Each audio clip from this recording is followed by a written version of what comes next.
Hello everyone, today we would like to present our project called Tocfilx. This project is a web calling application that collect movie data from the internet and display it in our web applications. Our website contains a large amount of information such as movie title, rating, and release year. However, collecting this information manually can be really time consuming and inefficient, especially when dealing with hundreds of movies. Because of this, an automated method is needed to efficiently collect and manage large amount of movie data. It is where web crawling becomes useful. Web crawling is a technique used to automatically extract information from websites. It allows systems to retrieve large datasets quickly without requiring manual data collections. In our project, we use web crawling to collect movie data from the IMDb top movie page.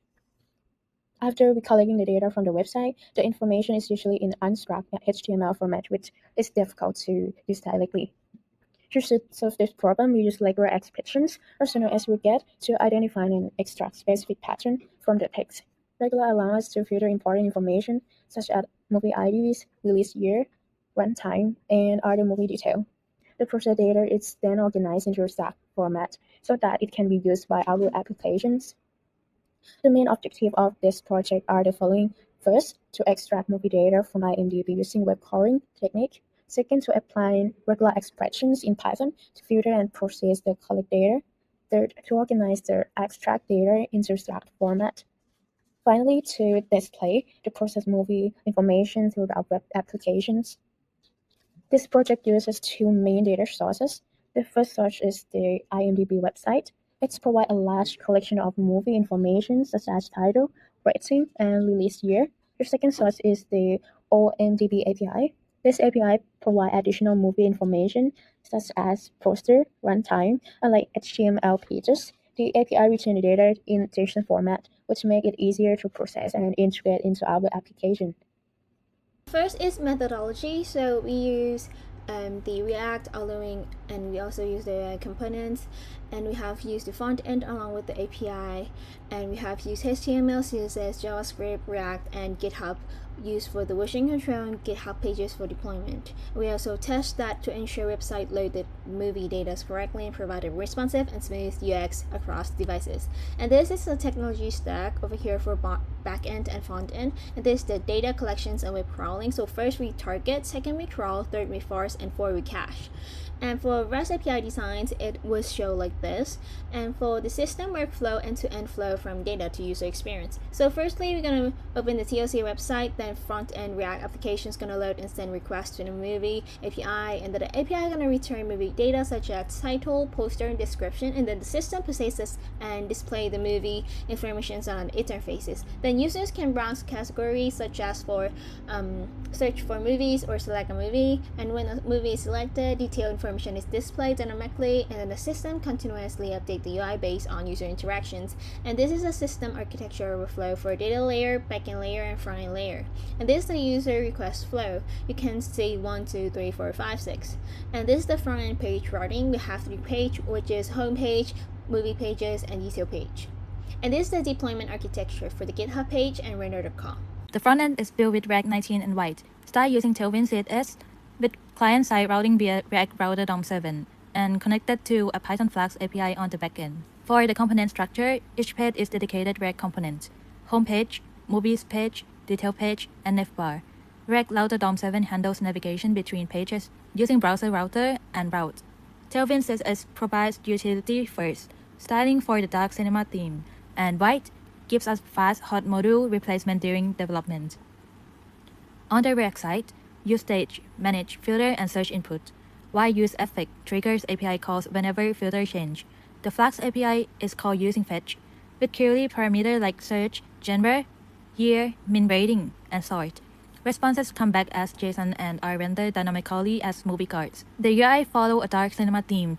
Key design features include a hero banner carousel, a movie card grid, a filter sidebar, a movie detail page, and a fully responsive layout that works across different screen sizes. The homepage has 4 main sections.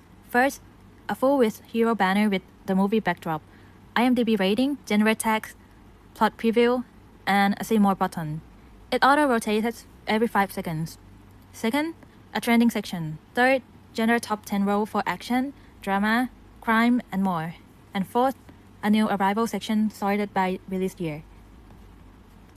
Here, on the left sidebar, user can filter by genre checks boxes, enter release year, select an age certificate, and set minimum IMDb rating. The page header shows how many results are currently displayed. The filter panel supports 5 types of filtering. Genre checkbox for selecting multiple genre at once, release year input, certificate filter, a minimum IMDb rating slider, and a live search bar that filter movie instantly as you type. The movie detail page has 6 sections. A hero banner with the movie backdrop and key info, a full plot summary, a cast display with actor avatars, a movie info panel showing director, genres, and certificate, a technical spec sections with box office revenue and runtime, and an avoid that and rating section showing IMDb score and Oscar data. Here's the detail page. I would like to explain about how we implement our backend. For our backend, we have the 2 files. The one is IMDb movie crawler and the one is main. We did web scraping, calling the API, and then extract data using the regular expression. We dig in the IMDb movie crawler. For the main, we call the function from the IMDb, and then after that we will get the output. So we use the flag to connect our front end to appear the real data in our website. So for the web scraping, they have the 4 steps. The one is we need to send the HTTP request to get the data and to get the raw data. And then for the 2 is beautiful phrase HTML with beautiful soup, because beautiful soup read the raw data, raw HTML. After that, we first look inside the JSON and then fall back to the scanning HTML element if we need it. And then the test step, it extract the movie data. So here we need to use the regular language to extract our movie data. And then the 4th one is we need to save the crawling data into the cache file. But here we just only use for the test, because while testing, if we didn't use we need to crawl again and again. That is why it takes too long. That is why we use the cache. But for the deployment, we didn't use the cache file because the cache file is really big, and then our project, it was scrapping. That is why we put the cache file in our git ignore. And then here we didn't directly web scrap from the IMDb, because IMDb have their AWS bot detection, so they can think about our IP is a bot, so they can block our data.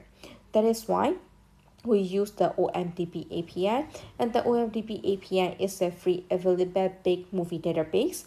We can easily get this API key, but there is a free API. That is why they limit the 1,000 requests per day.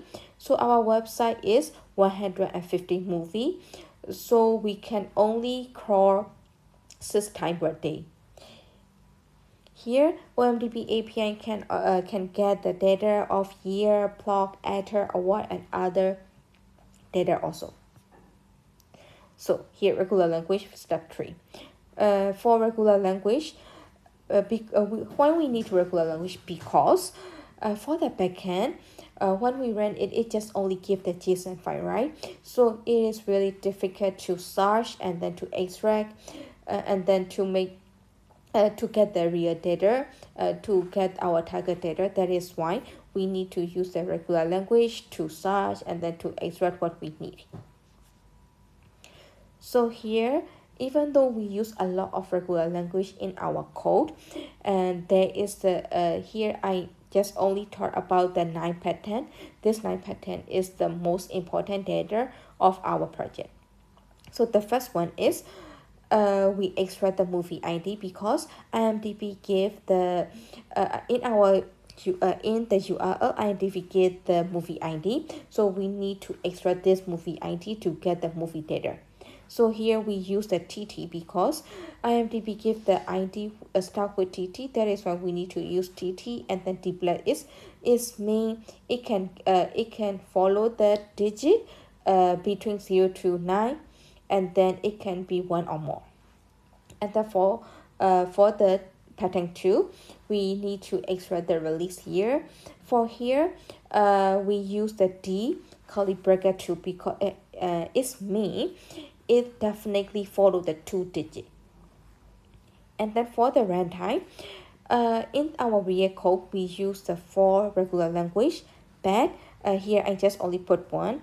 Why we use the for regular language is in the JSON or in the text, it can they have a lot of condition, like hour is the long time, or sometimes they can use just only age or something. That is why we need to think about this condition. That is why I write the for regular language for this one.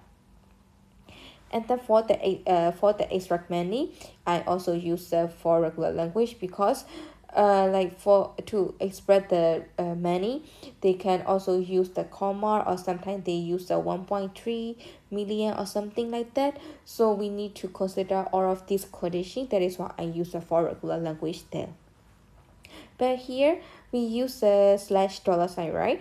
That this means we escape this dollar sign because dollar sign in the regular language, dollar sign have their own meaning. It means the end of the string. So like to be clear, we use the slash dollar sign. And then for the count or scaling, we use the slash s plus because one and then the number, it should be the at least one space. That is why we use this as plex. And then for the detailed language, here we use the slash b, right? Because sometimes the text include a lot of the language, but it didn't mean the real language of like instance some sentence is include English, but it didn't mean the movie language is English. That is why to get the real data of the language, we use the slash b. And then for the clean movie title, we scrap for the IMDb top 250. They use the title using the ranking, so like ranking 1, ranking 2, something like that. So we need to clean this title. That is why we also use the regular language to clean this one. And then for here, normalization of the rating. And then here like is the round bracket, so it should be exactly in this round bracket. And then here I would like to point out the ignorance. This means even though the input text is small letter, but it can convert to the capital letter to exactly match with the string. And then the final pattern is HTML format. We need to use this, we need to extract this one because IMDb add the random suffix to the CSS. So we need to clear at the start of the beginning. That is why we need to make the HTML format using the regular language. Thank you for your watching. Okay, this is the website that you can access by this link, right? Okay, maybe this one, it should work. Okay, when we first fetch the website, you're gonna see the homepage of our website like this. It will have a movie here to be recommended right here, new arrival from the newest year, and the top 10 for each genre. Next one is our movie page. This is like the filter page for us. We have total 150 movies, and we can select by the genre. Maybe I want to see the action movie, or I want to see action and animation movie. There's two. Or maybe I want to see crime with drama. There's like 31 total. Yeah, and you can clear the filter here. Maybe I want to filter by the release year, maybe 1994. There's like 5 movies here. Or you can filter by the certificate like G, PG, or PG-13, or R, NC-17, and NR. And you can this is like top movie in IMDb. The top one is the most rated one, and the last one is the least rated one, but it's still a lot. So if we move it here, move the minimum IMDb rating, it will start to disappear to match this one. Yeah, so now it's 15 in total. You can clear the filter here, and we can search by movie names, genre, and language here. Maybe movie name, I want maybe Lord of the Rings, so it's show like this. Or maybe I want genre like drama, Yeah, it show 113 here. Maybe I want action movie. Yeah, there are 30 results here. Or maybe I want to see a movie with Japanese language. Maybe I search Japan. Yeah, there's 9 in total here. Okay, and moreover, you can combine all the filter together. Like I want drama movie. It's changed from 150 to 113 already, right? And I want it to be come from 1994. There's 5 left, and I want it to only in red R. There's 3 left, and I want it to be more than 9 rating. Yeah, so the result is Shawshank Redemption, and we can click on it so we can see the detail. This is the movie poster, movie name, year of the release, certificate, time running, plot summary, the main casting, then movie information like director, genre, certificate, worldwide box office, runtime, release date, IMDb score, and award like nomination of Oscar and winning total. Yeah, actually we can click on every page of that have movie picture like this, and it will show you exactly the detail of the movie. And this page also work like that too. This one is also the filter for like top 10 of that their own genre like this, and you can clear like that. Okay, and if we finish from the filter, you can go and see our GitHub repository here. This is where the most of the front end work, and the back end, the code is here, but it actually run in Cloud Run, so actual code is here. You can read through it. Yeah, that's it. Thank you so much.